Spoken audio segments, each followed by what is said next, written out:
Hello everybody, welcome back. My name is Nathan, or ELEMENTofFROST, and we are back here doing another episode review video for this week's Fear the Walking Dead Season 1, Episode 2, entitled So Close, Yet So Far.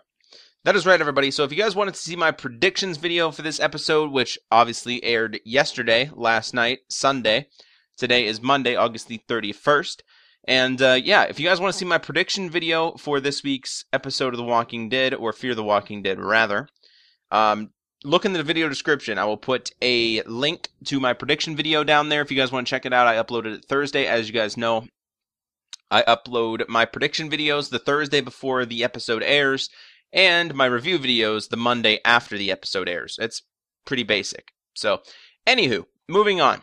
This is what we're going to go over basically in today's video. Fear the Walking Dead Season 1, Episode 2. It was an awesome episode. I absolutely loved it. It was very, very good. And guys, it's starting to pick up. It really is. Shit's starting to get real. I'll tell you what. And just to remind you guys, obviously this video will contain spoilers. So I do apologize for anybody who hasn't watched the episode. But if you continue on after this point, obviously that's on you. Do not continue on after this point if you guys haven't seen the episode or plan to see the episode, because, like I said, spoilers. So just look away now and then come back and enjoy the show afterwards, after you watch the episode. You know, kind of like what you're supposed to do. But anyway, moving on. So yeah, to start things, guys, basically I'm going to recap it and review it kind of at the same time, sort of deal. And to start things off, basically, Artie. Okay, you guys know who Artie is. We went over it in my prediction video. There was a little sneak peek of him basically looking pretty zombie-like. And, well, we get to see that more into the episode, but for now, he's still human at the very beginning of the episode.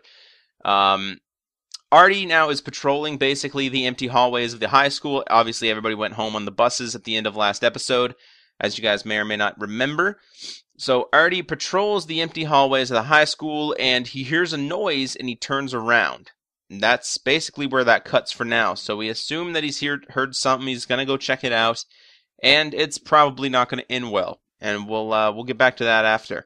So now Alicia, obviously, you know, Madison's daughter, as you guys may or may not know, Nick's sister, Alicia is basically still looking for Matt. Alright? We all know that it's not a good sign when he doesn't reply to her texts. We all know that at the end of last episode they were supposed to meet at the beach to watch the sunset together, and well, he didn't show up. And she texted him over and over again, went through the night, texted him during school, everything like that, and he wouldn't respond. So after she got out of school for the day, she went over to his house. I mean, why wouldn't you, right? Obviously, you don't know it's a zombie apocalypse right now. It makes sense, you know? Your boyfriend's not texting you back, or your girlfriend, whatever, and you want to go check to see if they're okay. It's a pretty obvious choice, if you will. Now, if there was a zombie apocalypse on their hands, then you could probably just put two and two together and not go over there. But she goes over to Matt's house and basically finds the place in disarray. Completely messed up, completely obliterated, basically. And she enters the living room and she gasps. And again, that's where it cuts. So then we see the very cool, like, cinematic horror-themed intro. Like the Fear the Walking Dead, the words coming up on the screen with loud noises. It's really cool. I do like it. The intro for The Walking Dead is very cool as well. Like the I don't know. I'm not a fucking good singer, so we're just gonna, you know what I'm talking about. The Walking Dead, it's a cool intro, but this is a pretty basic intro, and it's quite nice. It fits the show. So now, after all of that happens, fleeing the site of their run-in, basically, with Calvin, Travis, Madison, and Nick speed home in a truck. They decide they should evacuate to the desert. That's what their plan is, basically. Obviously, some shit's going down, and they want to get out of the city. They want to get away from people until they obviously figure out what's happening. So going to the desert is really not a bad idea. It's actually kind of smart. Going to the desert, obviously, it's completely evacuated. There's nobody in the desert. You know what I mean? It's a pretty obvious choice. It's not a bad idea going to the desert. And they live around LA, so obviously the desert's kind of near them and stuff like that. So why not? Travis now leaves a voicemail for Chris. Sorry about that, guys. Forgot to put my phone on silent. That's my bad. So Travis leaves a voicemail for Chris, obviously his other son, not his stepson, but his actual biological son, with his ex-wife, I guess. Basically, leaves a voicemail for Chris telling him that it's an emergency. Madison calls Alicia and learns that she's with Matt, who is home alone with fever. And Madison basically urges Alicia to stay away from Matt until they arrive. So they finally get to Matt's house. Madison and Travis basically find Alicia wiping Matt's brow. Kind of like taking care of him, basically. Like she's sitting beside him on the bed, taking care of him, wiping the sweat off of him. He looks fucking horrible. I'll tell you what, he looks so bad off right now. He's got like a fever of 108 or something like that. And it's absolutely ridiculous. He's going through a lot, and she's right by his side. As would every person do that. You know what I mean? Like, if my significant other was sick like that, I would sure as shit stay close to her and take care of her. You know what I mean? But then on the other hand, middle of a zombie apocalypse, obviously they don't know the fucking zombie apocalypse is, like, upon them now. They don't know what's coming. You know what I mean? They obviously think that, you know, it's just a fever. He's not going to just die and turn into a zombie and come back and eat you. You know what I mean? People don't think that. It's pretty obvious. So, anyway, refusing to leave his side, basically, despite the possibility of an infection, Travis basically finds a large bite on Matt's neck. You know, yeah, he got bit. He's definitely dead. There's no coming back from that. It's on his neck, so they can't amputate it. He's already got the fever. He's going through it. He's done for. I'll tell you what, he's pretty much done for. So, realizing basically the gravity of the situation, Matt urges Alicia to leave with her parents. Her parents are telling her to get away from him and come home with us. It's not safe. He's a danger. He might not think that he is, but he is. You know what I mean? Like, they've seen Calvin get up over and over again from getting hit with a car. They've seen Calvin try to eat people. You know what I mean? They know to an extent is what's going on. So all they know at this point is that they're dangerous. And anybody who has that sickness is dangerous. It's common knowledge, basically, for them at this point. They don't obviously know that this is going to break down and, like, 90% of the population is going to turn into these walkers. But they know something's going on, and they want to protect their daughter. It's fairly obvious. So, anyway, Matt, the guy who is sick, thankfully understands where her parents are coming from and tells Alicia himself to leave him alone with her parents. He says basically, you know, my parents are going to be home soon. I'll be fine. Leave with your parents. It's not safe here. You know what I mean? Like, I care about you. That's why I want you to go. That's why I want you to be safe. And it makes sense. I would totally do the same thing. So, Nick now, meanwhile, rifles through Matt's bathroom drawers, basically desperately looking for drugs. You know what I mean? Because he's going to go through a lot of shit very, very soon called withdrawal.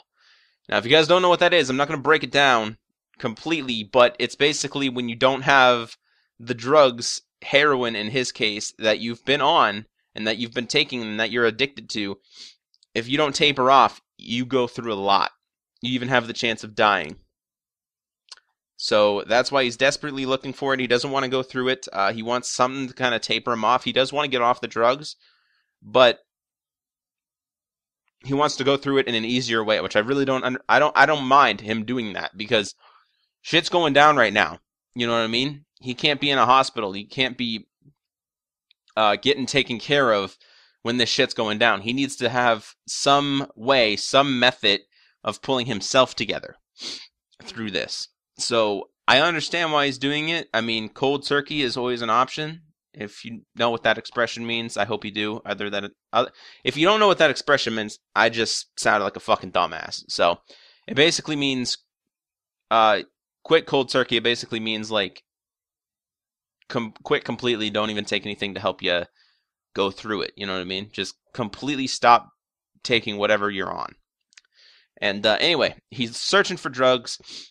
Chris now, obviously Travis's son, boards a city bus, and he's ignoring the phone call from Travis. The bus actually hits a traffic jam. A man runs onto the bus and announces that police shot a homeless man up ahead.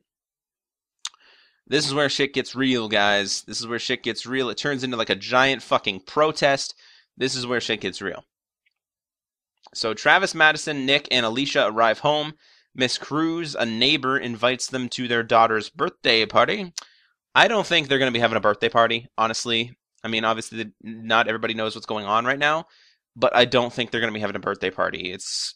Yeah, not going to happen. Anyway, they invite him to their daughter's birthday party, and Travis sees another neighbor urgently packing his car. He doesn't really look too well off. He looks a bit sick, so he might have gotten bit or something like that. Not too sure. But he seems to be packing his car, getting some things together, and maybe trying to get out of town for a little while. Yeah.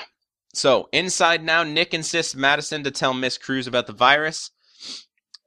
Nick basically tells Madison that I'm about to step in a world of shit, basically meaning withdraw. Basically warning her about the symptoms that he's going to, go through very, very soon. Unable to reach Lisa or Chris by phone, Travis leaves for Lisa's house to pick him up. He basically urges Madison to go to the desert without him if necessary, promising to catch up with her later. And obviously, like anybody would do, she refuses. I'll wait for you. It's going to happen. So, Travis now gets to Lisa's house, and they say that he's coming over. Lisa hangs up on him. He gets through to Lisa and says that he's coming over, on the phone. While he's driving over there, Lisa hangs up on him, angry that he's basically kind of nagging, I guess, renegotiating on their custody settlement, basically to try to take Chris on a non-designated weekend. Obviously, it was his weekend, but he turned him down because obviously Chris didn't want to come on last episode, so he was just like, yeah, you know what, just keep him, whatever. He doesn't want to come, he doesn't want to come. But now she's thinking that he's changed his mind. And that's not exactly what's happening, guys. Shit's going down, and he wants to keep him safe. So she hangs up on him, unfortunately. Stuck in traffic now, Travis now notices a cop loading his trunk with bottled water. Chris now, his son, joins a mob that's gathered around the homeless man's body, the guy who got shot. Apparently he got shot 20 times or something like that. Yeah, so they think it's basically a murder. They don't think it was self-defense. They don't think it was a walker. They think it was just, he thinks that he was just murdered. You know what I'm saying? So there's this protest going on. He joins the group and he starts recording it with his video camera. He sees an EMT worker treat a cop with a bite wound. That's obviously not a good sign. Chris whips out his video camera and begins filming him as basically the mob yells at the cops for shooting an unarmed man. Again, they don't know that he was a walker. They don't know that he was infected. They just think that it was a murder. A lot of that shit goes on, actually. I'm not going to get into that, but a lot of that shit goes on. Nick is back at home on the couch, basically going through withdrawal at this point. He's completely... Oh, man, he's completely fucked up. I'll tell you what, he's completely fucked up. He's going through his symptoms of withdrawal. I'm not going to show you guys a list or something, but he's pretty messed up at this point. So Madison is unsuccessfully basically tries to reach his doctor for a methadone prescription. Desperate, she basically leaves the house and orders Alicia to stay put and take care of your brother. Madison drives to the school and grabs a pack of Oxycontin from a supply closet filled with items confiscated from students. So she went to the school, picked up the nurse's office door key from her office, and or from the principal's office, rather. Opened the door, and she couldn't get into the cabinet, but she did pry it open like a crowbar. She stole some medications. It's whatever. You know what I mean? Obviously, at this point, she would get in a little trouble for doing something like that if society was still a thing at this point. If it wasn't breaking down into this apocalypse type thing. So, yeah, she steals some Oxy. yeah, Tobias now, the kid who basically warned her about this, saying that, we're safer in numbers. Obviously, this was last episode. The guy who got his knife taken away, and talking about his knife, he catches her by surprise and basically, can I have my knife back now? I found that pretty funny. I found that pretty funny. It was just nonchalant. He asked for his knife back. Alicia now back at the house with Nick. Obviously, she promised her mom that she would stay home and take care of him. Okay? Alicia leaves the house to check on Matt. But Nick basically pleads with her to stay, saying, you promised mom, Matt will kill you. You don't know what it makes people do. She walks out the door, and she hears a loud thud inside. So she runs back inside. Basically, Nick is having a seizure on the floor. He tried to go after her, and he kind of just fell, had a seizure. He's going through withdrawal. He starts to choke on his own vomit. So she comes back in, luckily, or else Nick would be dead right now, choked on his own vomit. So I'm glad she came back. But, man, somebody's got to tell her some shit, man. I'll tell you what, somebody's got to tell her some shit about this whole zombie thing. You know what I mean? Travis, Madison, Nick, they all know, sort of, like semi, what's going on. She has not a fucking clue. You know what I mean? She just knows that her boyfriend is sick, and she wants to go over there and take care of him. She doesn't know that he's gonna, fucking eat her. You know what I mean? Somebody's got to let her know. So now Travis arrives at Lisa's house and tells her about the virus, saying that it makes people violent. He calls Chris from Lisa's phone. Chris answers but quickly hangs up, basically saying, I'm a part of this protest. I'm not coming home. I'm staying here. I'm a part of this protest. They shot an unarmed man. And basically, this is my thing. So anyway, Travis and Lisa figure out Chris's location after seeing news coverage of the shooting on TV. Nick thanks Alicia as she scrubs vomit basically off the floor, and she basically replies to him with, I hate you. Not sure if she was being 100% totally serious. She probably just says, I hate you because, obviously you're going through this right now. And it's pretty much your fault for doing it, because obviously he got into the drugs in the first place. In the school cafeteria now, Madison helps Tobias stock up on canned food. Basically, Tobias is alone by himself at his house. He has no parents or guardians to look after him. He's by himself. You know what I mean? He has to stock up on something. He has no food for himself. So he basically went to the cafeteria to get some food because the food there basically never goes old. It's all in cans. And he made a joke. He was like, you're pretty much as good to the 3000s. Obviously, that's not the case. I hope not, at least, because that would be pretty unnatural if something was good that long. But, anyways, they're wheeling a cart of food through the school when they hear a growl on the audio switchboard, followed by the blaring of the school's metal detector. So they run through the halls, and they run into Artie, who is turned. So whatever he heard before obviously wasn't good. He went to go check it out, and he paid the price for it. So Artie now, the school principal, has turned into a walker. And, we actually seen this on a sneak peek of the episode, or a sneak peek of Fear the Walking Dead on the YouTube channel that I obviously linked to you guys in my prediction video. So if you guys want to check that out, obviously, it's pretty self-explanatory. If you've seen the episode now, you guys know what I'm talking about. They've seen Artie going around a corner, and he came back around, and he's a walker. So Madison basically kind of approaches him, and basically, Artie, can you hear me? I'm going to get you help. She approaches her boss, basically not believing what she's seeing, and he lunges at her. So Tobias jumps in the middle and stabs Artie in the chest. Obviously, they still don't know to only aim for the head right now. So he stabs him in the chest. He tries to stab him in the head. Obviously, it was like a little tiny kitchen knife. It really is not going to do too much to the head. Especially when they're this new of walkers. They're not decayed or anything like that. They're not rotting away. As of yet, they're basically still human. It's pretty hard to get a knife through a skull. If you guys have ever tried that, I fucking hope you haven't. I mean, hypothetically, like maybe a coconut or something like that. It's pretty hard to get a knife through a skull.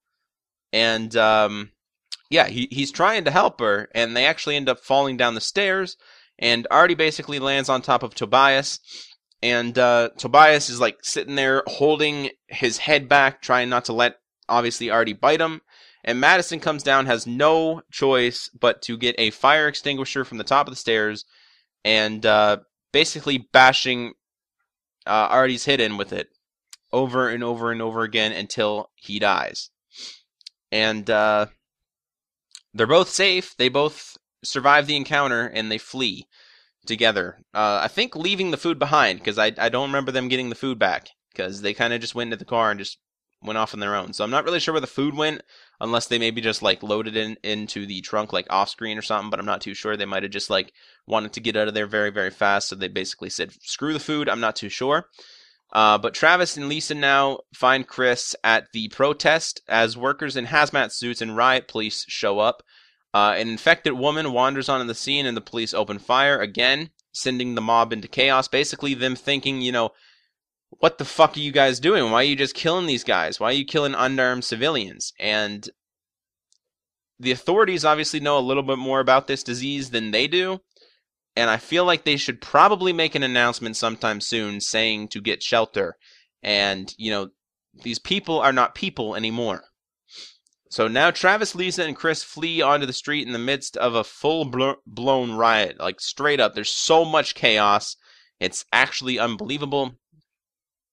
This thing just started happening. It's breaking down.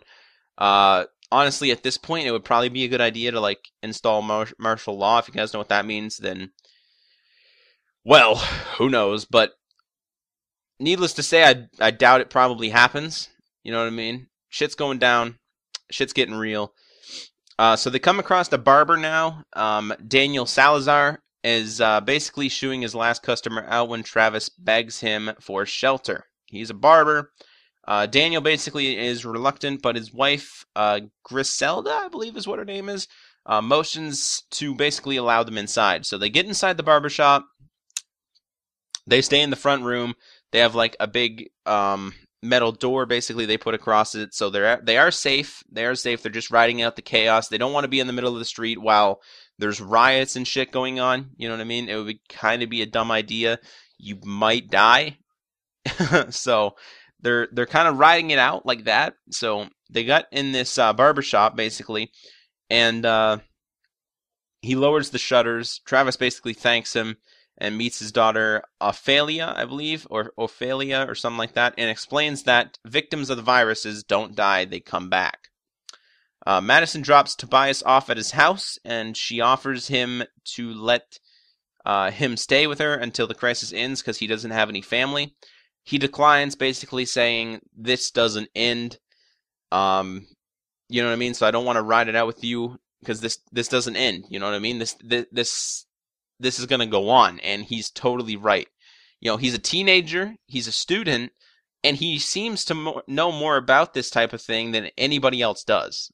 You know what I mean? Like, he knows what's going on, and he knows how to survive.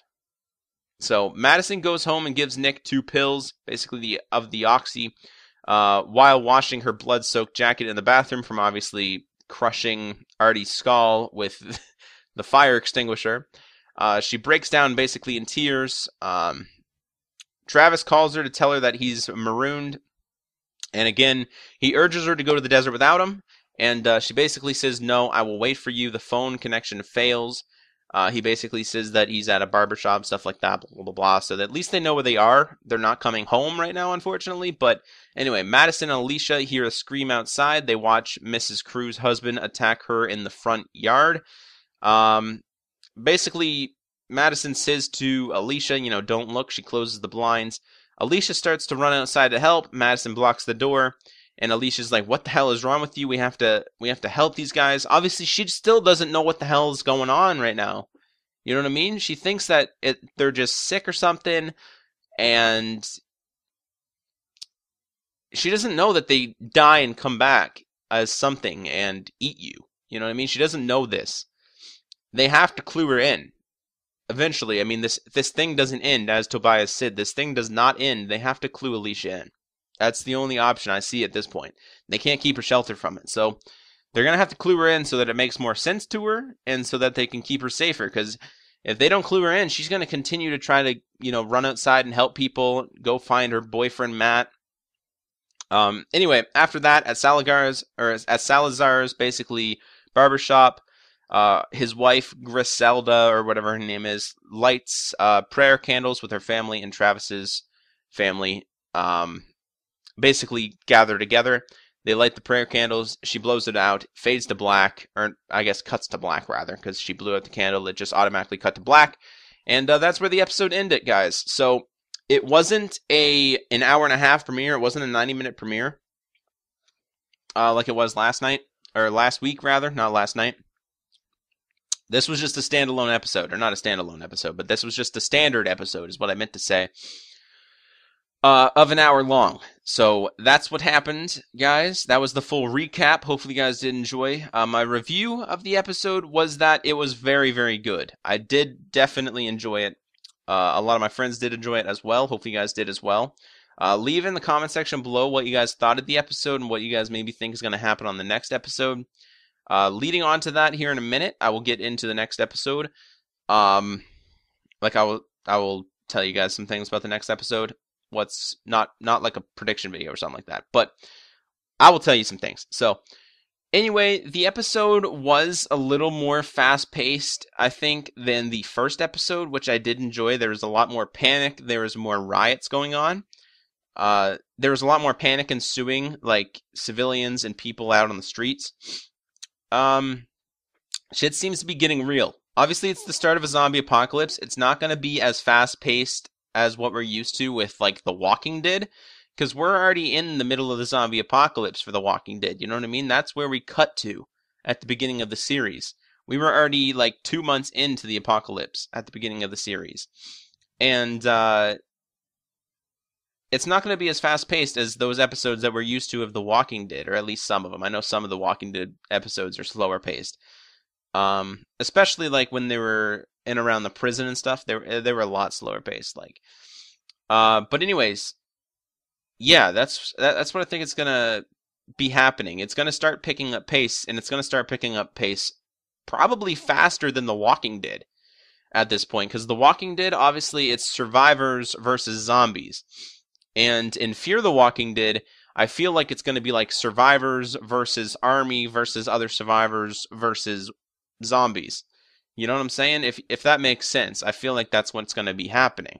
It's going to pick up a lot more pace within the coming episodes, and I cannot wait for it, guys. I literally cannot wait for it. This show is really good, man. I don't know what else to say. If you guys have not checked it out yet, which if you haven't, I don't know why you watched this episode review video, but you guys need to check it out. I'm telling you right now. And if you have checked it out, like I said, leave in the comment section below what you guys thought of the episode. I thought it was great. I thought it was very, very well written and very, very well done in terms of, like, special effects, in terms of the zombies. Obviously, they're not as decayed as, like, 2 years into the apocalypse like we're used to right now with The Walking Dead. So they look a little more human, if you will. So in a way, it's harder to see a character get killed off because they still look human. You know what I'm saying? Like Artie, when she bashed his head in with the fire extinguisher, he still looked somewhat human. He didn't really look too sick. I mean, his eyes were like a little bit fucked up, not really a lot. Like it wasn't really a big difference. It was like subtle. And as far as his face went, it really didn't look all that different. You know what I mean? There was a little wrinklage, if you will, I guess, in his face, and there was a little more hang to some of his skin, but other than that, that was pretty much it. There was not like flesh hanging off, skin and bones just showing everywhere, blood. He looked human. He just looked a bit fucked up, basically. So it's a bit harder to experience it along with the characters, I feel like, in this episode or in this series compared to The Walking Dead. Like my mom, for example, said last night, she asked me if this was a little more creepier to me. I get where she's coming from. Personally, I don't really find anything too creepy. I like everything, no matter what it is. Like, I will literally watch a horror movie in the middle of the night, and I do not care about it. It doesn't scare me. I know it's just a movie. But I get where she's coming from. It totally is. I do get where she's coming from when she said that.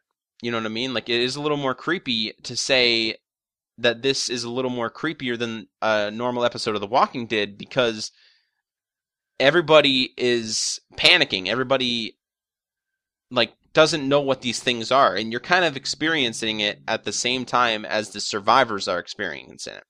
So that's pretty much it. Hopefully you guys did enjoy today's episode review video of Season 1, Episode 2 of Fear the Walking Dead. I keep saying The Walking Dead. I'm just so used to it. I'm sorry. I'll get used to Fear the Walking Dead as well. So, Fear the Walking Dead Season 1, Episode 2, so close yet so far. Hopefully you guys did enjoy my episode review of it. If you guys did, feel free to hit the video up with a like, share it with friends. Tell me in the comment section below what you guys thought of the episode. We'll have a little discussion / chat down there.